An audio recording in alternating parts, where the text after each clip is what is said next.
শুরু করছি ছকভাঙা ছটা আপনাদের সঙ্গে আমি পাপিয়া। প্রথম দফায় রেকর্ড ভোট, আর এখন তরজা 152 কে কত তা নিয়ে। অনেক জেলায় খাতাই খুলতে পারবে না তৃণমূল, যখন বলছেন নরেন্দ্র মোদী। মমতা বন্দ্যোপাধ্যায়ের পাল্টা চ্যালেঞ্জ, গোল্লা পাবে বিজেপি। অমিত শাহর 110 পার, অভিষেক বন্দ্যোপাধ্যায়ের সেঞ্চুরি ক্রস। দাবি পাল্টা দাবিতেই এভাবেই সরগরম বঙ্গ রাজনীতির ভোট ক্ষেত্র। বাংলায় রেকর্ড ভোট এবং নির্বাচন কমিশনের ভূমিকায় সন্তোষ প্রকাশ করেছে সুপ্রিম কোর্ট। আমরা আলোচনায় আসবো, স্টুডিওতে আমাদের সঙ্গে অতিথিরা রয়েছেন। তার আগে আপনাদের সামনে রাখবো যে কথা বলছিলাম, যে বহু জেলায় খাতাই খুলতে পারবে না তৃণমূল। প্রথম দফায় রেকর্ড ভোট নিয়ে হুঙ্কার ছেড়েছেন প্রধানমন্ত্রী নরেন্দ্র মোদী। অন্যদিকে মুখ্যমন্ত্রী মমতা বন্দ্যোপাধ্যায় বলছেন ভোটের রেজাল্ট বেরোলেই জ্বলবেন আর ফুলবেন, আগের আসনও পাবে না বিজেপি। দেখে নিন কে কি বলেছে। बम्पर मतदान हुआ है, जबरदस्त मतदान हुआ है। देश आजाद होने के बाद देश ने कभी ऐसा देखा नहीं जो इस बार बंगाल के लोगों ने करके दिखाया है। पहले चरण के मतदान ने ये पक्का कर दिया है कि कई जिलों में टीएमसी का खाता भी नहीं खुलेगा।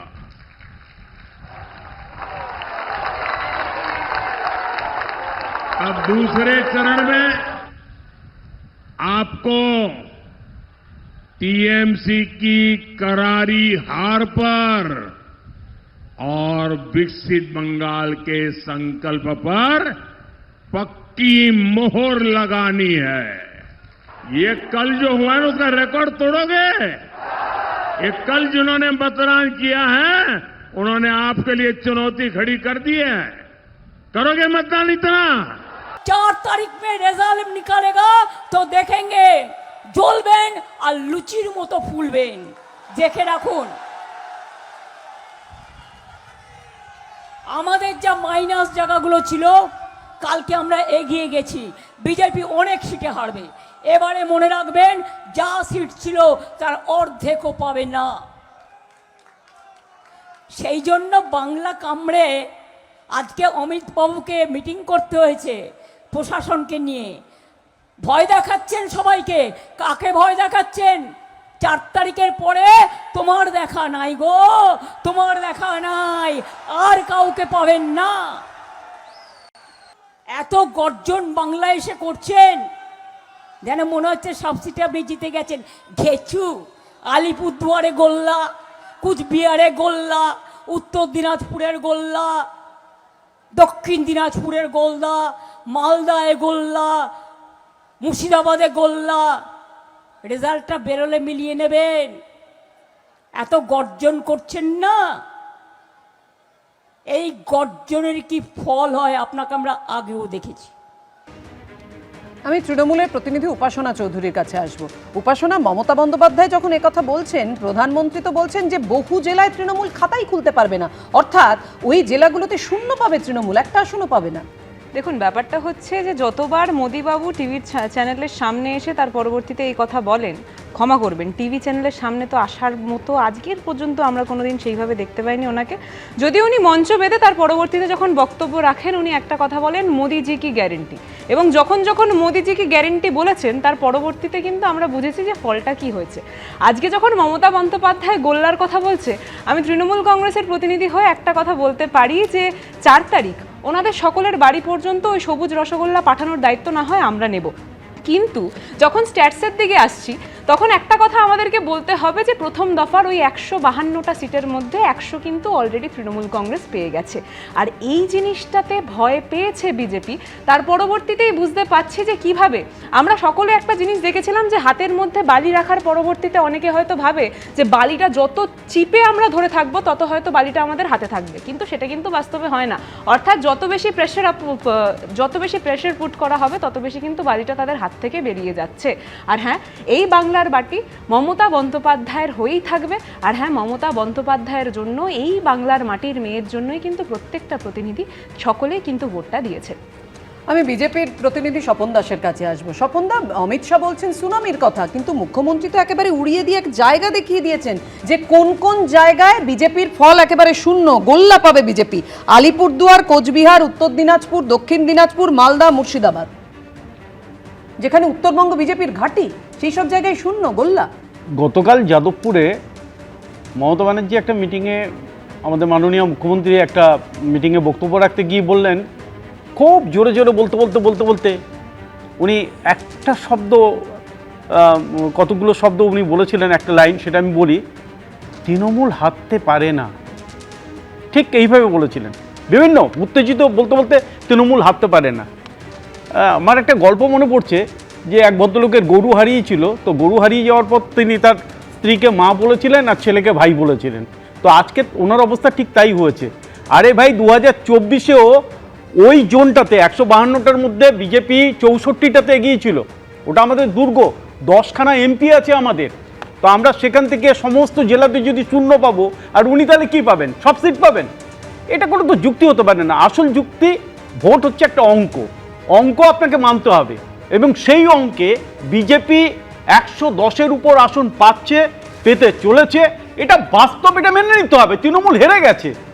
আগামী 29 তারিখে যা ভোট হবে সেই ভোটে আমরা সংখ্যাগরিষ্ঠতা বেশি, অনেক, হয়তো 200-র কাছাকাছি তো পৌঁছে যাব, এবং 4 তারিখে ভোট গণনার পর দেখা যাবে বিজেপি সরকার তৈরি করতে প্রস্তুত হয়ে আছে, এটা পরিষ্কার। এখনো আমরা কফিটা পাইনি, বোঝা যাচ্ছে ওনার কথা শুনে, অর্থাৎ বিজেপি প্রতিনিধির কথা শুনে, যে ওনার ঘুমটা ভাঙেনি।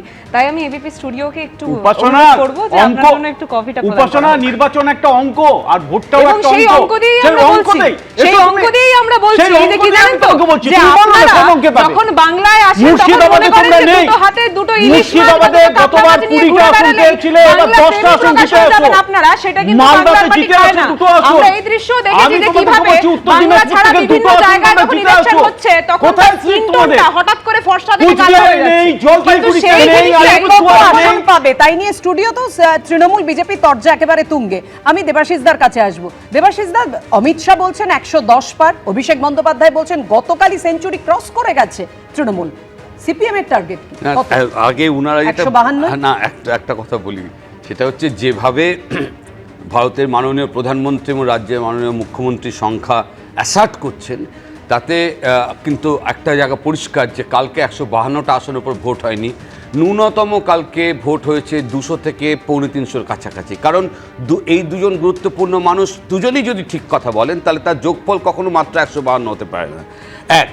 2 নম্বর কথা হচ্ছে যে কালকের 92% যে ভোট নিয়ে 93+ এখনও পর্যন্ত যেটুকু আনকনফার্ম খবর পাওয়া যাচ্ছে, এইরকম একটা জায়গায় হয়েছে। মাননীয় প্রধানমন্ত্রীর বক্তব্য একদম ঠিক, একটা রেকর্ড তৈরি হয়েছে, এবং এই রেকর্ড নিয়ে প্রচুর চর্চা হচ্ছে। 3টে প্রধান কারণ এখনও পর্যন্ত একটা কনসেনসাসের জায়গায় ঘুরছে।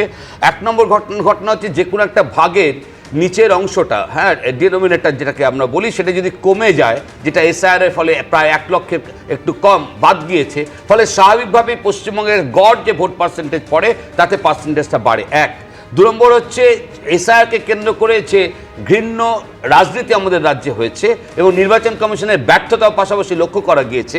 সেই জায়গায় দাঁড়িয়ে পশ্চিমবঙ্গ গত 15 বছরে যে লক্ষ লক্ষ পরিযায়ী শ্রমিক তৈরি করেছে, সেই পরিযায়ী শ্রমিক অন্য রাজ্য থেকে ছুটে এসছে তার ভোটকে রেজিস্টার করতে, এর ফলে ভোট পার্সেন্টেজে একটা বুয়েন্সি এসছে। 2, 3 গত 15 বছরে এই রাজ্যে যে শাসন অপশাসন যাই হোক না কেন মানুষ প্রত্যক্ষ করেছে, ফলে যে কে জিতবে আমরা জানি না, কিন্তু এটুকু পরিষ্কার যে রাজ্যে একটা তীব্র অ্যান্টি ইনকামবেন্সি জায়গা তৈরি হয়েছে, তার একটা ইম্প্যাক্ট ভোট পার্সেন্টেজের উপর আছে। তো আপিয়া, তুমি বামেদের কথা বললে, আমি আজকে দাঁড়িয়ে এখানে যদি কোনো কথা বলি, স্বাভাবিকভাবে যাদের সমর্থনের কথা বলছি তাদের আজকের তারিখে বিধানসভায় আসন শূন্য।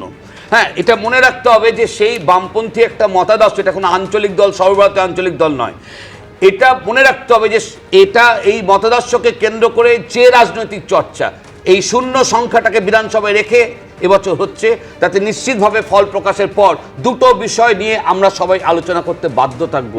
একটা হচ্ছে কত শতাংশ মানুষ এই ভোট পার্সেন্টেজে বামপন্থার পক্ষে সমর্থন রেখেছে, আর এই শূন্যর গেরো কাটানো যাবে কি যাবে না, মানুষ এটা ঠিক ভোটাধিকার প্রয়োগ করেছেন। যে শতাংশ দেখে তৃণমূল বিজেপি অর্থাৎ শাসক বিরোধী দুপক্ষই সমানভাবে উচ্ছ্বসিত। আমি বিশ্বনাথদার কাছে আসবো।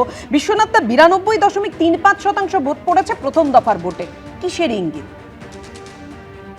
দেখো, 92.88% ভোট যেটা ইলেকশন কমিশন এই মুহূর্তে দেখাচ্ছে, তার সাথে আরো 1% যুক্ত হবে। তার কারণ তুমি জানো পোস্টাল ব্যালট আছে, পোস্টাল ব্যালট 1%-এর মতন আছে, ফলে 93.88% বা 94% যে ভোট পড়লো এটা নিয়ে কাটাছেড়া তো চলছে, কিন্তু লার্জলি আমি বলবো যে তিনটে মেজর কারণ অবশ্যই। একটা হলো যে 63 লক্ষ যে মৃত নাম, স্থানান্তরিত নাম, এই 63 লক্ষ নামটা যখনই বাদ দিচ্ছ তুমি 10-এর মধ্যে আগে 6 জন যদি ভোট দিয়ে থাকে, এবার 8-এর মধ্যে 6 জন যখন দিচ্ছে তখন ভোটের পার্সেন্টেজ অটোমেটিক্যালি বাড়ছে। কিন্তু সেই বাড়াটাও কিন্তু একটা অস্বাভাবিক বাড়া। এই অস্বাভাবিক বাড়ার কারণ দুটো। সেটা হলো যে এসআইআর কে নিয়ে মানুষের মধ্যে একটা আতঙ্ক তৈরি হয়েছিল, ভাই আমার ভোটার লিস্টে নাম আছে কিনা, ফলে ভোটটা দিয়ে প্রমাণ করতে হবে আমি ভোটার লিস্টে নাম আমার আছে কিনা। সেই কারণে মানুষ মানে হয়তো রাজনৈতিক কারণে যায়নি, কেবলমাত্র নিজের নাগরিকত্ব প্রমাণ করতে গিয়েই ভোটটা দিতে হয়েছে তাদেরকে, ফলে সেটা একটা কারণ। দ্বিতীয় যেটা, সেটা হলো অভাবনীয়ভাবে এবার ভিন্ন রাজ্যে থাকা পরিযায়ী শ্রমিকরা কিন্তু দলে দলে এসছেন, প্রায় কার্যত সবাই এসেছে। ফলে এই পরিযায়ী শ্রমিকদের অতিরিক্ত আশা এবং প্রায় সকলেকেই আশা, কষ্ট করে হলেও এসছেন তারা, এটা একটা বড় কারণ যে কেন এই এত সংখ্যক লোক ভোট দিল। কিন্তু এইটা খুব কি অস্বাভাবিক। ধরো গতকাল 23 তারিখ একই সাথে তামিলনাড়ুতে ভোট হয়েছে, 2021-এর কনটেক্সটে তামিলনাড়ুতেও কিন্তু প্রায় 11% ভোট বেড়েছে।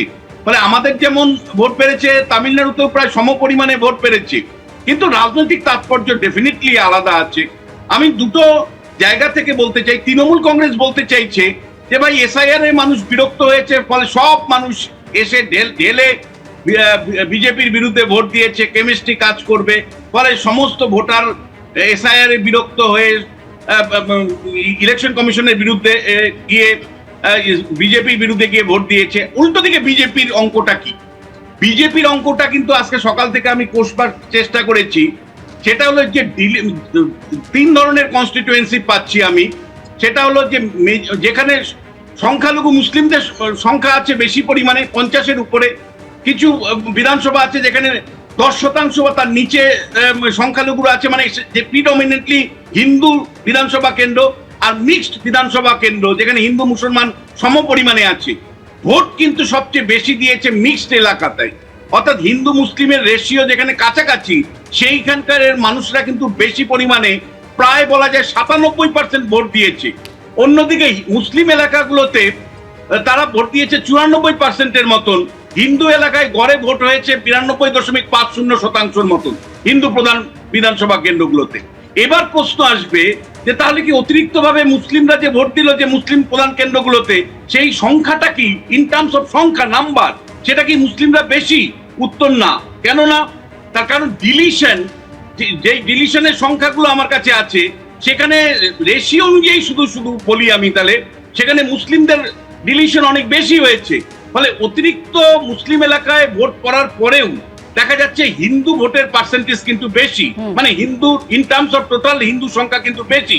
ফলে সেই হিন্দুরা যে অতিরিক্ত ভোট দিল 21 সালের কনটেক্সটে, 21 সালের থেকে 26 সালে অতিরিক্ত হিন্দুরা যে ভোট দিল, এইটা মনে করছে বিজেপি যে এই অতিরিক্ত হিন্দু ভোটের সুইং আসার ফলে হিন্দু ভোট পক্ষে যাবে বিজেপির। আপনি যে কথা বলছেন বিশ্বনাথ দা, অর্থাৎ অঙ্কের হিসেব কষে অবশ্যই এই যে এতটা রেকর্ড সংখ্যক ভোট পড়লো, সেটা কার পক্ষে অবশেষে যাবে, শাসকের পক্ষে না মূল বিরোধীর পক্ষে, সেটা সময় বলবে, অর্থাৎ 4ঠা মে বলবে, জনগণ রায় দেবে। কিন্তু পশ্চিমবঙ্গের এসআইআর শুনানিতে আজকে সুপ্রিম কোর্টে পশ্চিমবঙ্গের প্রথম দফার এই ভোটের প্রসঙ্গ উঠে এসেছে যে গতকাল পশ্চিমবঙ্গের ভোটে হিংসাত্মক কোনো ঘটনা ঘটেনি। আমরা দেখেছি রাজায় রাজায় যুদ্ধ হয়, উলুখাগড়ার প্রাণ যায়। এসআইআর শুনানি চলাকালীন মন্তব্য করেছেন বিচারপতি জয়মাল্য বাগচি, একজন নাগরিক হিসেবে ভোটের হার দেখে আমি খুবই খুশি, মানুষ ভোট দিলে গণতন্ত্র মজবুত হয়। প্রতিক্রিয়া প্রধান বিচারপতি সূর্যকান্ত। মহানন্দাদি দেখুন, অত্যন্ত চিরচেনা একটা প্রবাদ, রাজায় রাজায় যুদ্ধ হয়, উলুখাগড়ার প্রাণ যায়। আজকে মাননীয় বিচারপতি জয়মাল্য বাগচির কণ্ঠায় এই কথাটা উঠে এলো। অর্থাৎ কমিশন যদি সজাগ থাকে, বাহিনী যদি ঠিকঠাক কাজ করে, তাহলে এমন ভোট পড়া সম্ভব। এই ভোটটা যে হবে হিংসাহীন ভোট হবে, এটাই তো কাঙ্ক্ষিত, এটাই তো হওয়া উচিত। একদমই তাই, কারণ যতগুলো নির্বাচন আমরা দেখেছি তাতে সত্যি হিংসাহীন ভোট মানে পশ্চিমবঙ্গের জন্য মানে এটা ভাবা যায় না। কাজে এটা অবশ্যই ইলেকশন কমিশন এবং যে বাহিনী, কেন্দ্রীয় বাহিনী, তাদের নিশ্চয়ই ক্রেডিট। কিন্তু কতগুলো কথা বলবো, জাস্ট কতগুলো পারসেপশন, কে জিতবে, কে হারবে, কেন ভোট বেশি পড়েছে, আগে অনেক আলোচনা হলো। দেখো, একটা জিনিস হচ্ছে যে বিজেপি কাদের ভোট পাবে পশ্চিমবঙ্গে। প্রথম কথা হচ্ছে যে ধর্মীয় মেরুকরণ কিছুদিন ধরে পশ্চিমবঙ্গে চলে এসেছে, তার জন্য অবশ্যই তৃণমূল কংগ্রেস এবং বিজেপি পার্টি তারা দুজনেই সমানভাবে এটাতে দায়ী। কিন্তু যেটা হচ্ছে যে এই ধর্মীয় মেরুকরণের ফলে যে হিন্দু ভোটটা কনসলিডেটেড করতে পেরেছে বিজেপি, তারা আশা করছে তারা এই ভোটটা পাবে। কিন্তু সেকেন্ড পয়েন্ট যেটা হচ্ছে যে অর্থনৈতিকভাবে পশ্চিমবঙ্গের লড়াইটা বিজেপির পক্ষে একটু অসুবিধাজনক। বিজেপি অনেক জায়গায় বলছে যে ওয়েস্ট বেঙ্গলের পজিশন 24th পার ক্যাপিটা জিডিপির মানে অনুযায়ী, কিন্তু এটাও মনে রাখতে হবে যে গ্রস স্টেট ডোমেস্টিক প্রোডাক্টের হিসেব অনুযায়ী পশ্চিমবঙ্গের স্থান কিন্তু খুব খারাপ নয়, 6th। এবং শুধু তাই না, বেকারত্বর কথা যদি বলো, অল ইন্ডিয়া অ্যাভারেজে বেকারত্ব হচ্ছে 3 থেকে 5, সেখানে না সরি 4.9 থেকে 5%, সেখানে পশ্চিমবঙ্গ কিন্তু আমরা দেখতে পাচ্ছি বেকারত্বের হার 3.3, অর্থাৎ কম। যদি বিজেপি শাসিত রাজ্যগুলো দেখো, সেখানে কিন্তু অসমে 10%, হিমাচলে 9%, কর্ণাটকে 10%। এবারে সবথেকে বিহার হচ্ছে সবথেকে গরিব রাজ্য আমাদের দেশে।